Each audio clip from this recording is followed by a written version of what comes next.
안녕하십니까. 문화사랑방의 독고구금입니다. 오늘은 쇼팽의 블루노트 2편입니다.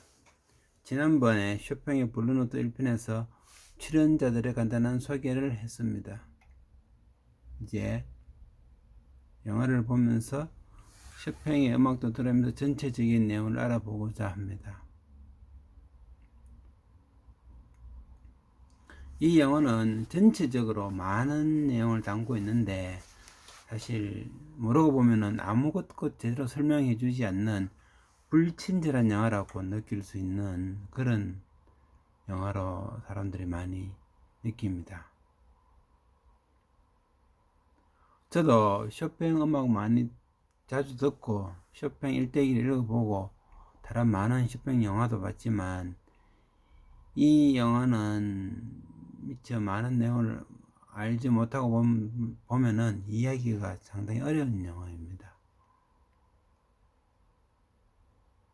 그렇다고 영화 자체는 보기가 힘든 것은 아닙니다.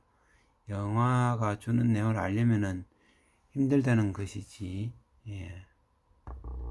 벌써 영화를 4번 이상 보는데 볼 때마다 새로운 내용, 새로운 장면을 느끼게 됩니다. 앞으로 더 많은 연구를 하면은 더 많이 알게 되겠지만 지금까지 지식으로 이 영화를 감상 및 분석해 보도록 하겠습니다. 영화 처음 장면에는 소피 마르소 설랑조가 침대에서 깨어나고 주인공들의 소개가 자막을 올라가고 끝나고 많은 친구들이 상도 집 앞에 도착해서 마차에서 내리게 됩니다. 이때 흐르는 음악은 뱃노래 작품 번호 60입니다. 바카롤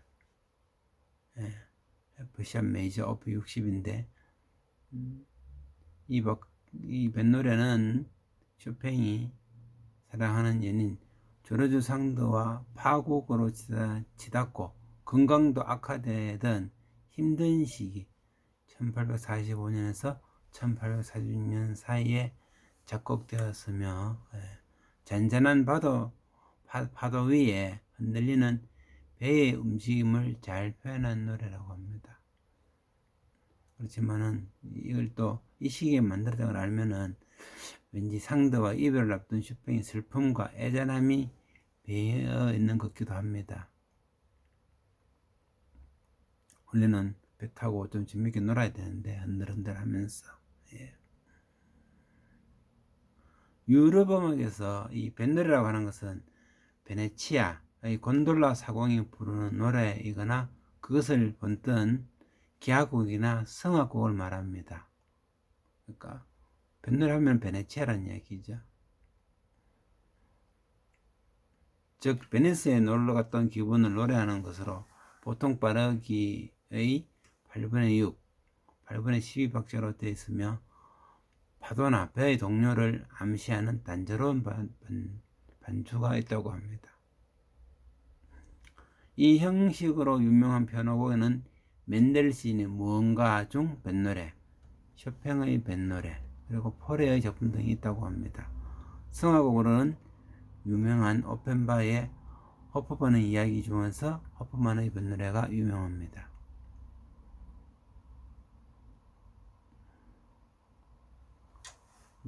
드디어 영화에서는 이때 손님들이 오고 이반 뚜르기네프는 상드의 집에서 떠나고 있습니다. 나머지들은 도착하는 시점입니다.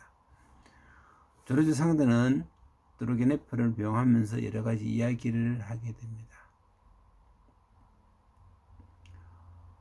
자기 아들 모리스와 폴린의 관계, 실제로 이렇게 보면은 폴린이 그때 결혼한 사이였는데도 상대의 아들 모리스와 약간의 연애 사건이 있었다고 합니다. 그것에 관한 이야기도 하고, 그리고 자기는 사회주의자라서 좋은 사람이 아니라서 하인을 다 내보냈다고 이야기합니다. 이건 약간 의미가 있는 이야기입니다. 그러자 드루그네프는 그러면서 드루그네프는 당신은 하인이 있으니까 싫다고 말합니다. 그러자 드루그네프는 이제부터 내 하인들은 전부 다 자유라고 이야기합니다. 이런 장면은 사실 상당히 많은 내용을 품고 있습니다. 뚜르게네프가 1852년에 발간한 사냥꾼의 수기 스포츠맨스 스케치라는 책으로 유명해졌는데, 그게 이제 미국의 경우에는 톰 아저씨 오두막과 같은 해에 발간되었습니다. 그러니까 톰 아저씨의 오두막집이 미국의 반노예제에 영향을 주듯이 이 뚜르게네프의 사냥꾼의 수기는 러시아 농노제를 폐지하는데 큰 힘이 되었습니다.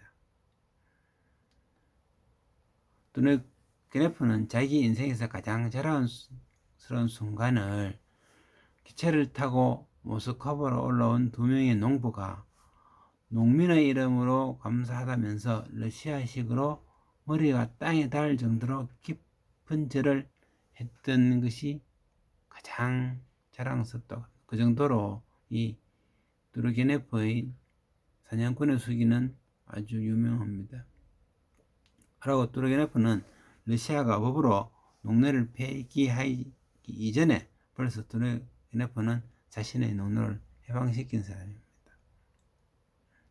뚜르게네프의 유명한 책은 방금 이야기한 사냥꾼의 수기, 그리고 한참 질전기에 쓴 첫사랑, 퍼스트 러브라고 우리나라에 잘 알려진 책입니다.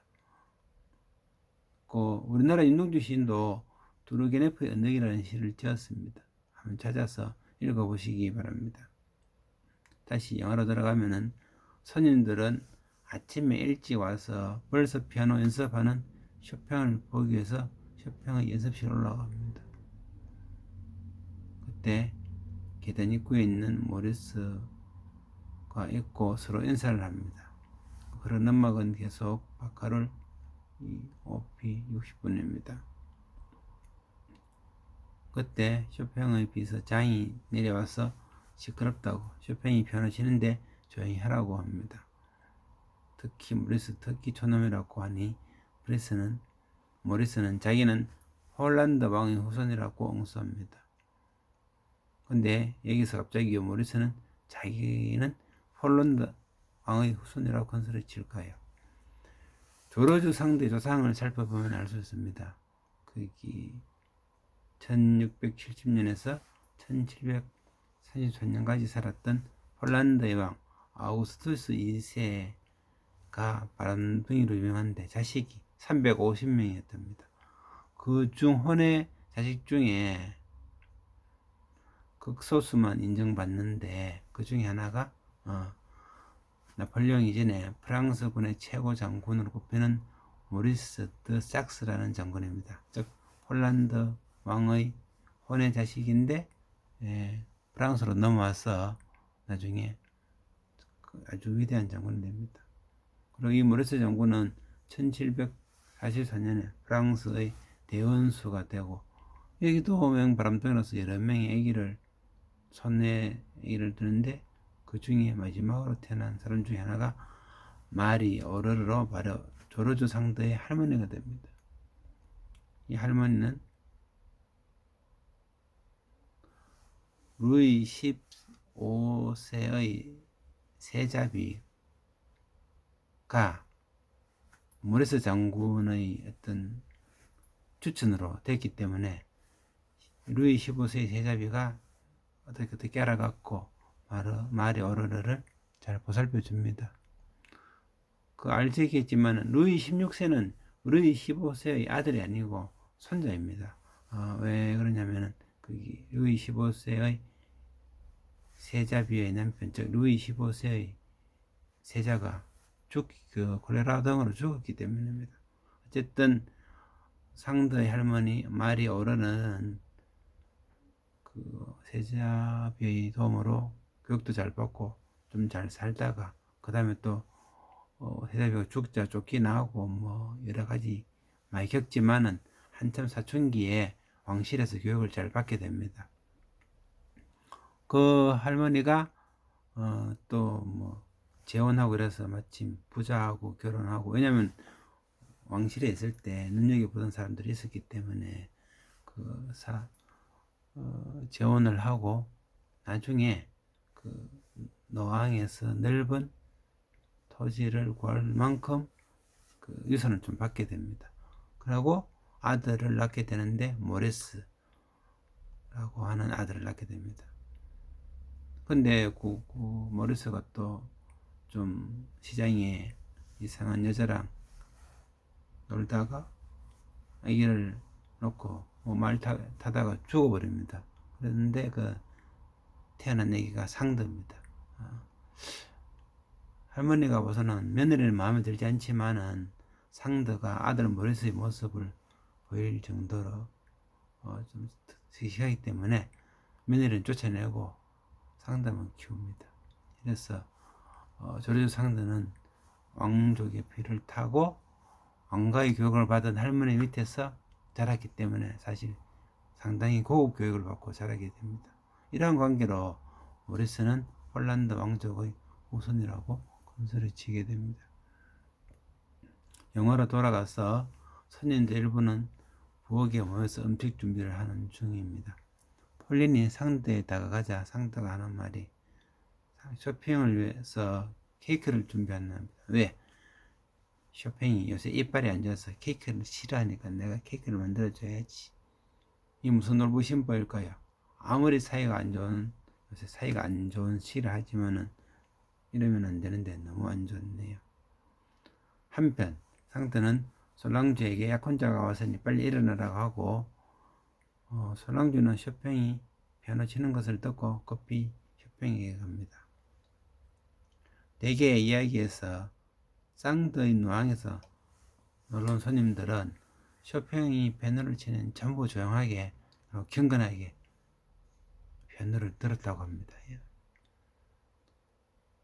지금 우리나라의 유명한 피아니스트 백건우 씨가 프랑스에 살면서 자기 집에서 피아노 연습을 하면은 동네 주민들이 전부 창문을 열고 조용하게 듣고 있었다고 하던데 아마 그런 심정인 듯 합니다. 솔랑주가 쇼팽에 가보니 그 충격적인 장면이 보입니다. 그 무슨 냄새가 나는지 코를 빨래집게로 집어넣는 것입니다. 모든 영화 중에서 특히 쇼팽 영화 중에서 쇼팽의 코를 빨래집게로 집어넣는 것은 이것이 처음인 영화입니다. 네, 오늘은 여기까지입니다. 다음 편에 계속하도록 하겠습니다. 왜 쇼팽이 코를 빨래집게로 집었는지 더 알아보고 계속하겠습니다. 감사합니다.